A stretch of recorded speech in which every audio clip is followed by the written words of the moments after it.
श्रापित बुक एक रहस्यमय और डरावनी बुक है जो एक ऐसी किताब है उसके इर्द गिर्द घूमती है जिसे पढ़ते ही किसी के जीवन में भयानक घटनाएं घटने लगती हैं।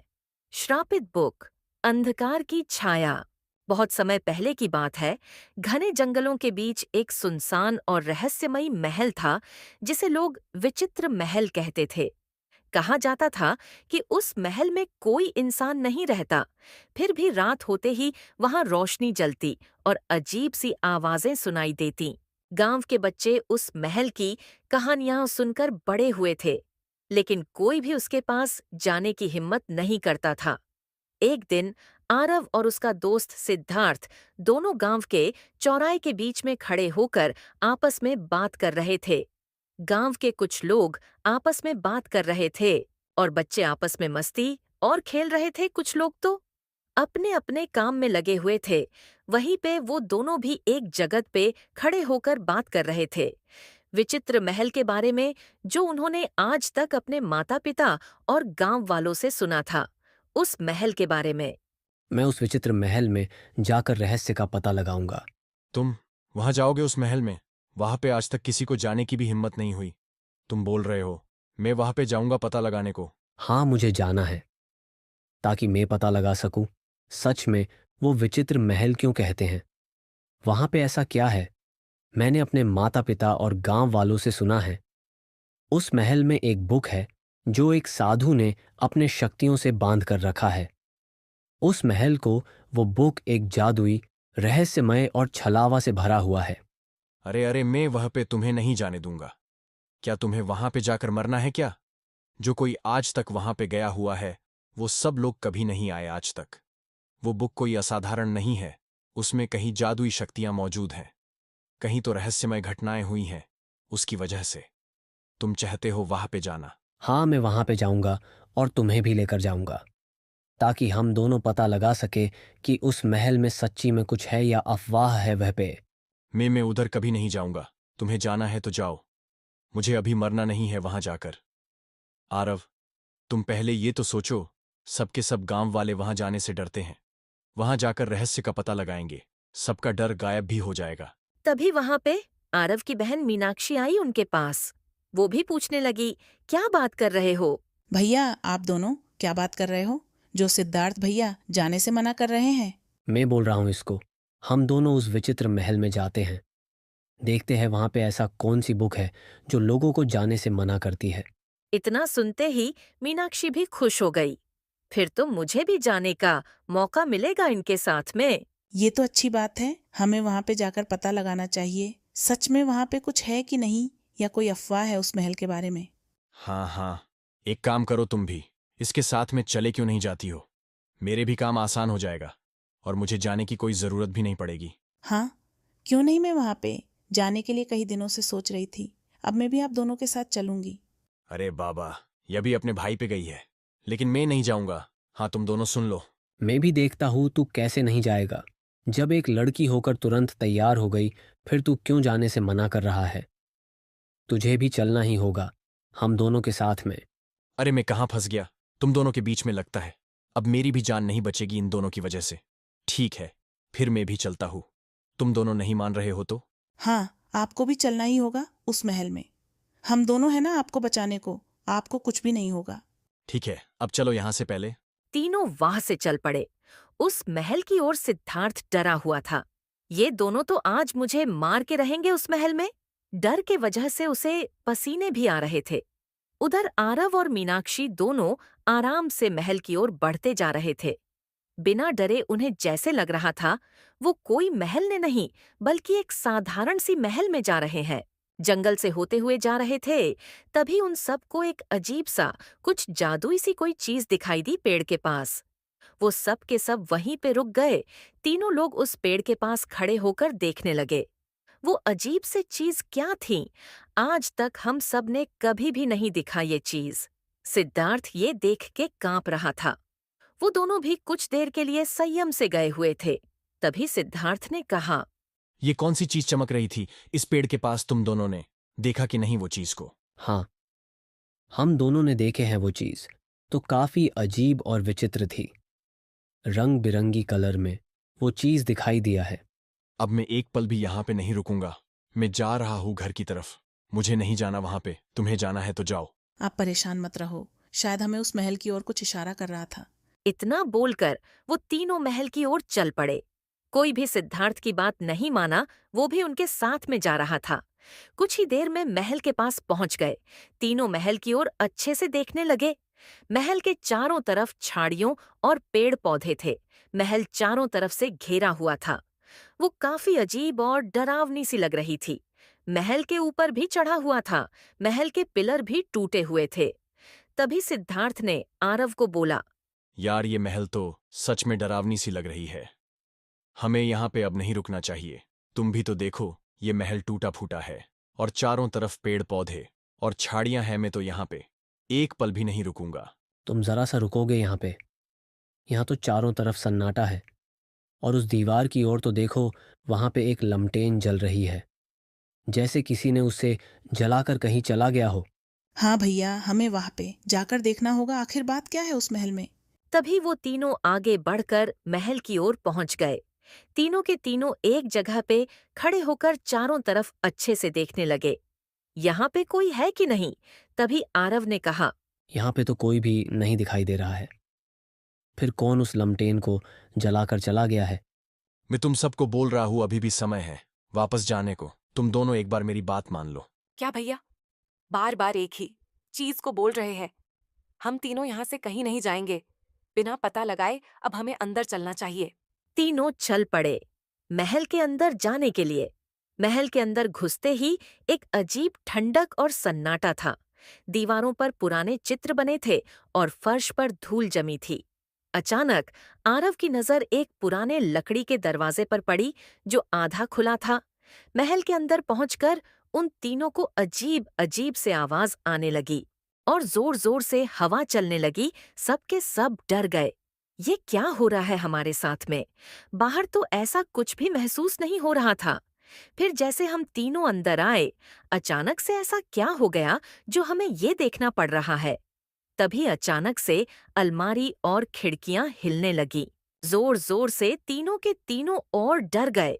डर की वजह से तीनों एक अलमारी के पास जाकर खड़े हो गए। तभी अचानक से सिद्धार्थ के ऊपर वही पुस्तक गिरा। सब लोग उस पुस्तक को देखने लगे। ये क्या गिरा है इसके सर पे? पुस्तक के ऊपर लिखा था, इसे खोलने की कोशिश नहीं करना, नहीं तो पछताना पड़ेगा तुम सबको। आरव उस लिखे हुए पे ध्यान नहीं दिया। वो अक्सर करके नई नई चीजों के बारे में पता लगाने के लिए हमेशा लगा रहता था। उसे रहस्यों के बारे में पता लगाना बहुत पसंद था। तभी उसने वो पुस्तक को उठा लिया। आरव ने जैसे ही किताब को खोला, उसे एक तेज रोशनी ने घेर लिया और किताब बोल उठी। मैं एक मायावी पुस्तक हूं। इस महल में जो भी आता है उसे परीक्षा देनी होती है। यदि तुम सच्चे दिल से यहाँ पे आए हो तो रहस्य तुम्हारे सामने खुलेगा। आरव ने बिना डरे कहा। मैं सच्चाई जानना चाहता हूँ। किताब ने 3 प्रश्न पूछे, ज्ञान, साहस और करुणा से जुड़े। आरव ने सभी का उत्तर सही दिया और तभी अचानक से उसमें से कुछ अजीब सा चमकने लगा। आरव तुरंत ही पुस्तक को कुछ दूर आगे फेंक दिया। आरव भी डर की वजह से कुछ बोल ही नहीं पा रहा था। वो दोनों भी शांत खड़े थे एक जगह पे। कुछ देर बाद सिद्धार्थ ने कहा आरव को, मैंने तुम्हें पहले ही कहा था, ये जगह कुछ ठीक नहीं लग रही है। रहस्य का पता लगाना छोड़ दो। तुमने पढ़ा नहीं पुस्तक पे क्या लिखा हुआ है? मैंने उसे खोल दिया हूँ। अब हमें पता लगाना ही होगा, नहीं तो कहीं सारे गांव वाले मारे ना जाएं हम लोगों की वजह से। मैं इसे लेकर चलता हूँ गांव में। चाचा से पूछते हैं इस बुक के बारे में, आप क्या जानते हो और इसमें क्या लिखा है और इसका निवारण क्या है? हमें जल्दी से बताइए। जल्दी से वो पुस्तक उठाओ और लेकर चलो। कुछ देर और रुके तो पता नहीं क्या होगा। सब लोग वहां से चल पड़े गांव की ओर।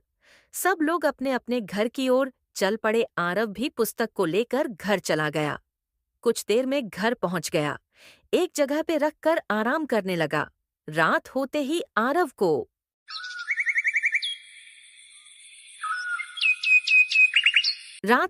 के कमरे में कोई सरसराहट करता, परछाइयां चलती और सपनों में वो साधु दिखाई देने लगा, हाथों में आग लिए। कहता, अब तूने द्वार खोल दिया है, तैयारी कर अंत की।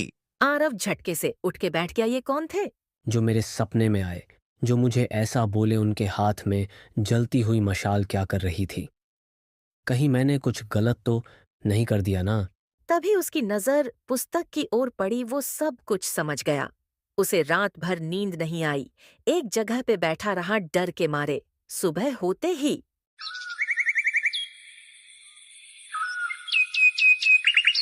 आरव ने किताब जलाने की कोशिश की, पर किताब आग में जलती ही नहीं थी। फिर उसने इसे मंदिर में छोड़ा, नदी में बहाया, लेकिन किताब हर बार उसके कमरे में लौट आती। गांव में अजीब मौतें होने लगीं, लोग पागल होने लगे। आरव समझ गया, उसे किताब को अब हमें जल्दी से चाचा के पास लेकर जाना ही होगा। तीनों साथ में चल पड़े चाचा के पास। कुछ देर में उनके पास पहुंचकर पुस्तक के बारे में बताने लगा। चाचा, हम तीनों उस महल में गए हुए थे इस पुस्तक को ढूंढने के लिए। जैसे मैंने इसे खोला वैसे ही जोर जोर से हवा आने लगी। तुरंत ही मैंने वापस से बंद कर दिया और कुछ चमकने लगा इस पुस्तक में से। चाचा भी उस पुस्तक को अच्छे से देखने लगे। उसे देखकर उस साधु की याद आ गई, जो उन्होंने कही साल पहले देखा हुआ था।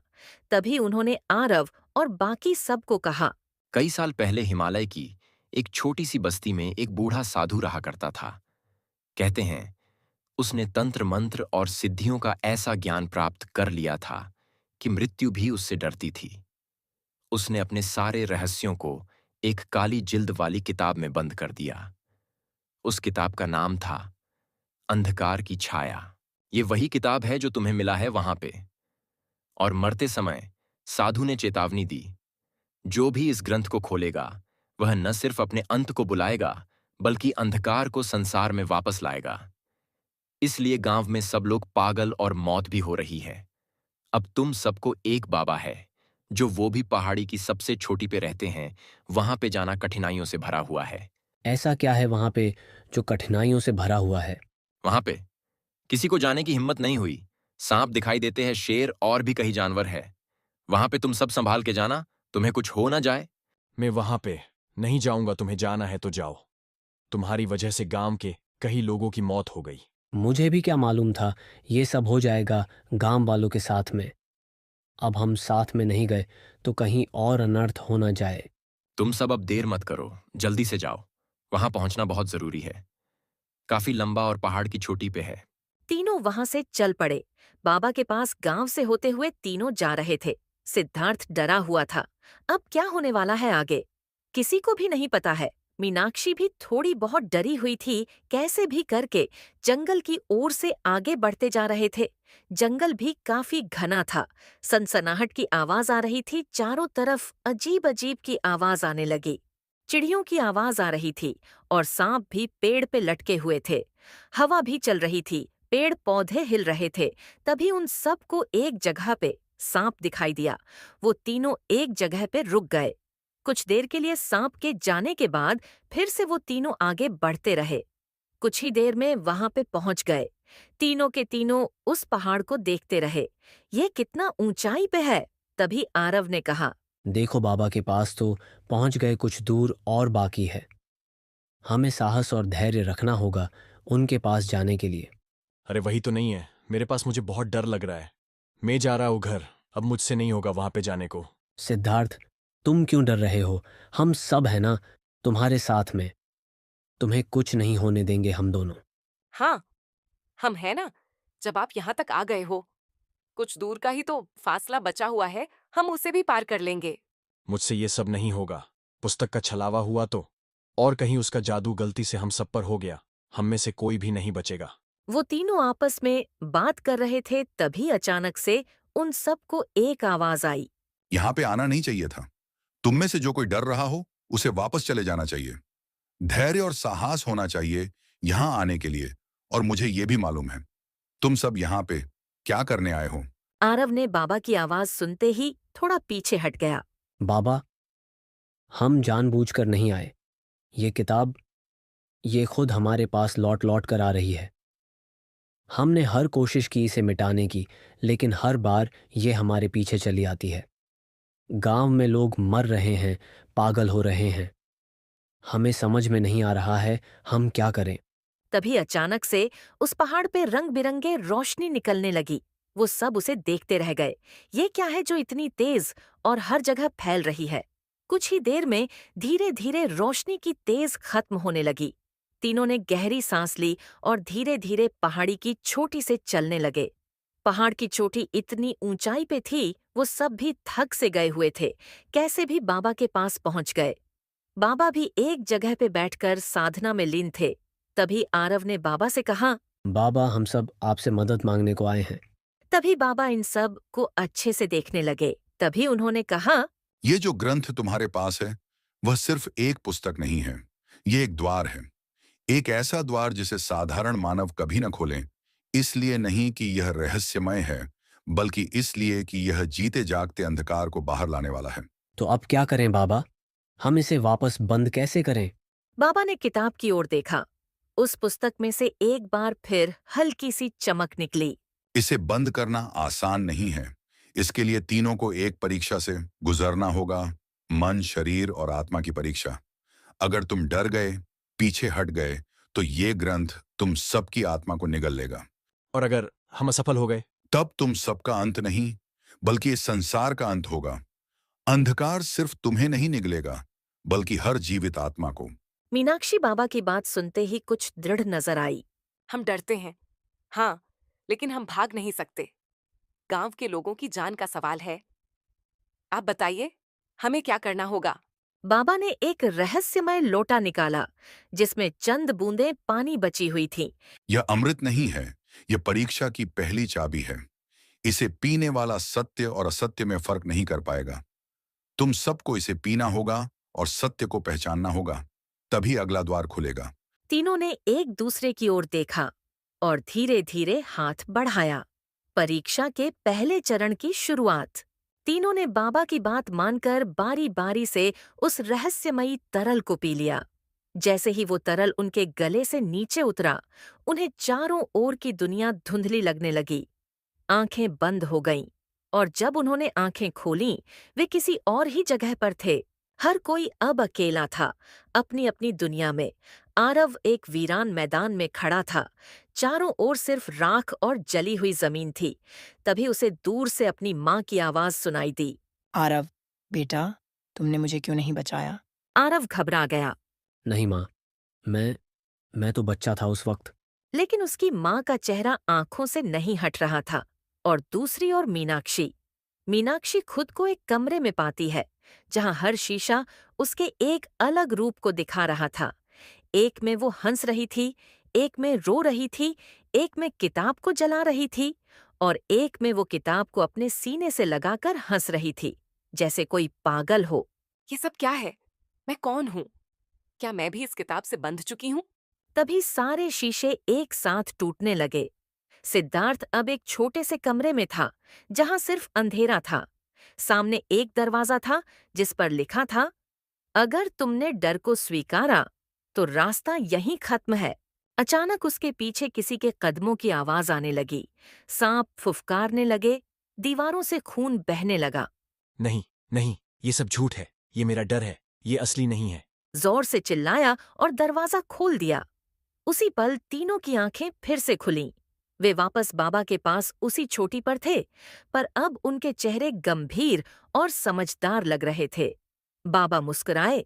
तुम तीनों ने अपनी पहली परीक्षा पास कर ली है, अब असली रास्ता खुला है। पर याद रखो, अगली परीक्षा सिर्फ बाहरी नहीं, आत्मा को भी छुएगी। किताब की जिल्द अब थोड़ी मध्यम पड़ने लगी थी, लेकिन एक नई लकीर उसमें उभर आई थी, जैसे किसी ने अंदर कुछ नया जोड़ दिया हो। अब अगला कदम क्या है बाबा? अगला कदम है उसकी छाया से आमना सामना, जिसने इस ग्रंथ को रचा था, अंधकार के जन्मदाता से मिलने की। बाबा ने आसमान की ओर देखा। काले बादल उमड़ने लगे थे, जैसे कोई शक्ति उनके शब्दों की राह देख रही हो। अब तुम्हें जाना होगा नीलवर्त घाटी में। वहीं छुपा है अंधकार का जन्मदाता, वही साधु जिसकी आत्मा आज भी इस संसार में भटक रही है। वह नहीं मरा, उसने खुद को समय से बाहर बांध लिया है। पर हम वहां कैसे पहुंचेंगे? वो जगह तो मानचित्र में भी नहीं है। सिर्फ वही लोग उस घाटी में प्रवेश कर सकते हैं जिनका मन निर्विकार हो। किताब अब तुम्हारा मार्गदर्शन करेगी। यहां से 2 कोस दूर एक नीलवर्त घाटी है। अब आगे की मंजिल आप सबको वहीं पे मिलेगी। एक रहस्यमयी जंगल, एक गुफा और एक घाटी की ओर जाना है। लगता है ये हमारा अगला रास्ता है। इस बार मैं पीछे नहीं हटूंगा। तीनों ने बाबा को अंतिम प्रणाम किया। बाबा ने अपनी माला उतारकर आरव को दी। ये माला संकट के समय तुम्हारी रक्षा करेगी, पर ध्यान रखना इसका इस्तेमाल एक बार ही किया जा सकता है। तीनों पहाड़ से नीचे उतरने लगे। रास्ता और भी डरावना था। पेड़ और पत्तों से गूंजी फुसफुसाहटें, जमीन में उभरते अजीब चिन्ह और आसमान में चमकती रहस्यमयी रेखाएं अब बताने लगी थीं कि उनका सामना अब किसी सामान्य शक्ति से नहीं, बल्कि स्वयं अंधकार से होगा। हमें हर हाल में उस घाटी तक पहुंचना होगा, चाहे जो भी हो। जैसे जैसे वे आगे बढ़ते गए, धुंध गहरी होती गई और तभी अचानक से जमीन कांपने लगी। पेड़ हिलने लगे और सामने की जमीन फटने लगी। अंधकार की दरार खुल रही थी। नीलवर्त घाटी की यात्रा और पहले रहस्यमयी रक्षक का सामना होने वाला है। जमीन के फटते ही एक गहरी खाई बन गई। धुंध और अंधकार के बीच से एक भयानक आकृति उभरी। लंबा शरीर, आंखें अंगारे जैसी, और उसकी आवाज गूंजती हुई चारों तरफ फैलने लगी। तुम जो अंधकार की ओर बढ़ रहे हो, क्या तुम में है इतना साहस कि अपनी सबसे गहरी छाया से लड़ सको? तीनों ठिठक गए। उनके सामने अब अंधकार का पहला रक्षक खड़ा था। एक आत्मा जो कभी खुद साधु का शिष्य हुआ करती थी और जिसने अपनी आत्मा को इसी घाटी की रक्षा के लिए त्याग दी थी। हम पीछे नहीं हटेंगे। हमने गांव वालों की मौत देखी है। हमने अपनी आत्मा की परीक्षा दी है। अब हमें कोई रोक नहीं सकता। रक्षक जोर से हंसी। हवा भयानक ढंग से घूमने लगी।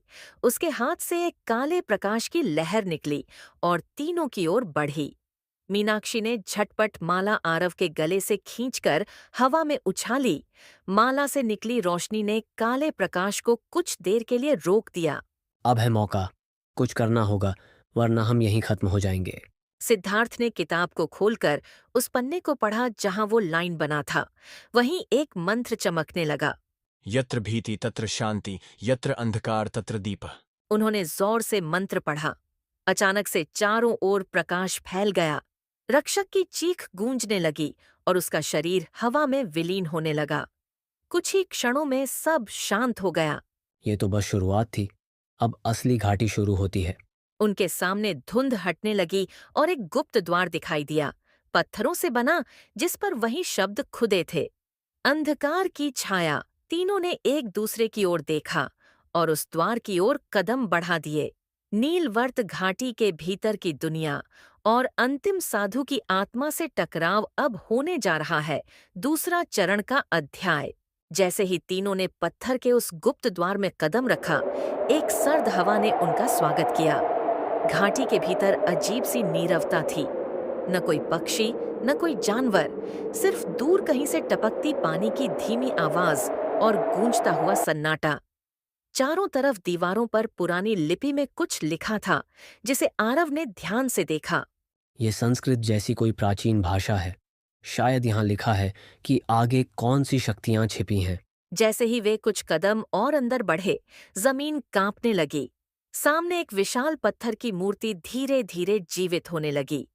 उसकी आंखों में नीली ज्वाला जल उठी।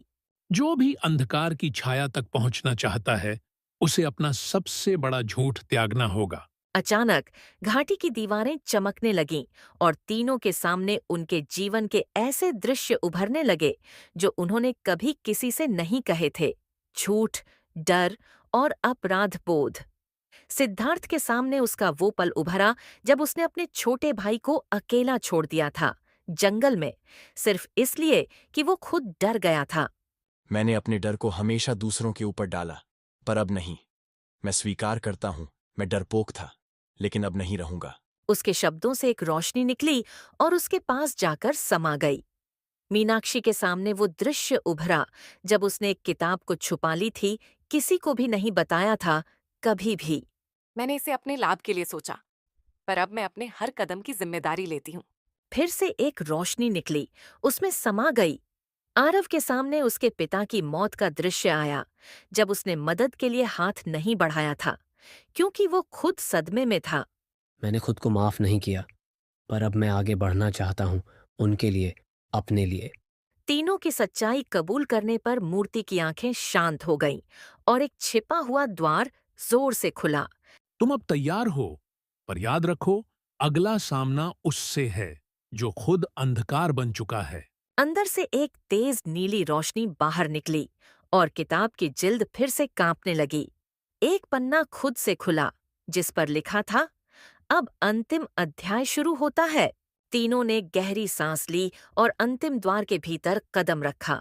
अंदर एक विशाल गुफा थी, पत्थरों से घिरी, जिनमें बिजली सी चमकती थी।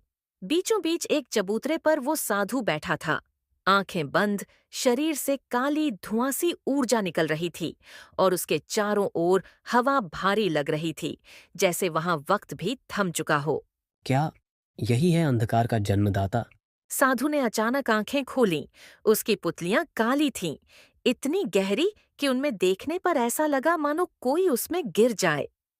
तुम आए हो मेरे ग्रंथ को वापस करने या खुद अंधकार बनने? हम इसे नष्ट करने आए हैं। बहुत जाने गई हैं इसकी वजह से। नष्ट?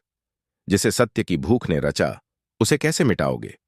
तुम नहीं जानते, यह ग्रंथ सिर्फ शब्द नहीं, यह चेतना है। यह तुम्हारे अंदर पनपे डर, लालच और छुपे रहस्यों का प्रतिबिंब है। इसे मिटाना खुद को मिटाने जैसा है। अगर यही करना पड़े तो हम तैयार हैं। तो आओ, देखो कौन मजबूत है, तुम्हारा प्रकाश या मेरा अंधकार। गुफा में चारों ओर काली लपटें उठने लगीं। तीनों को अलग अलग घेरे में कैद कर दिया गया। किताब हवा में तैरने लगी और उसके पन्ने अपने आप पलटने लगे। हर पन्ना उनके जीवन का कोई गहरा डर या गलती दिखा रहा था। मैं इसे नहीं देख सकता। हमारे डर हमें रोक नहीं सकते। उन्हें पहचानो, स्वीकारो और पार करो। तीनों ने अपनी अपनी चेतना में डुबकी लगाई, अपने गुनाहों, असुरक्षाओं और गहरे दर्द का सामना किया। और जैसे जैसे वे उन्हें स्वीकारते गए, किताब की लपटें कमजोर पड़ने लगीं। नहीं, ये मेरी शक्ति है। ये ग्रंथ तुमसे नहीं बंधा, ये मुझसे जुड़ा है। नहीं, अब ये ग्रंथ किसी का नहीं, ये सिर्फ अतीत है और अब समय है इसे मुक्त करने का। आरव ने किताब की ओर हाथ बढ़ाया और किताब अचानक सफेद रोशनी से भर गई। गुफा कांपने लगी। साधु की चीख गूंज उठी। तुमने इसे बदल दिया, तुमने इसकी नियति मिटा दी। एक तेज प्रकाश के साथ किताब फट गई। काले और सफेद प्रकाश की एक भीषण टक्कर हुई और फिर सब शून्य में समा गया। तीनों ने अपने आप को गांव के मंदिर में पाया, शांत और सुरक्षित। किताब अब सिर्फ राख थी और गांव अब सामान्य हो गया था। लोग ठीक थे, पागलपन और मौत की छाया मिट चुकी थी। क्या सब खत्म हो गया? बाबा पीछे से आते हुए, उन तीनों के पास। नहीं, सब शुरू हुआ है। अब तुम जान चुके हो, प्रकाश और अंधकार दोनों तुम्हारे अंदर हैं। अब जिम्मेदारी है संतुलन की। तीनों एक दूसरे की ओर देख मुस्कुराए। अब वे सिर्फ लोग नहीं थे, वे उस ज्ञान के वाहक थे जिसने अंधकार को हराया था। जिज्ञासा और साहस से कोई भी रहस्य सुलझाया जा सकता है और ज्ञान सबसे बड़ा खजाना होता है। आज भी कहते हैं, अगर कोई उस महल के पास जाता है तो फुसफुसाहटें सुनाई देती हैं। मत पढ़ो उसे, वह फिर लौटेगी।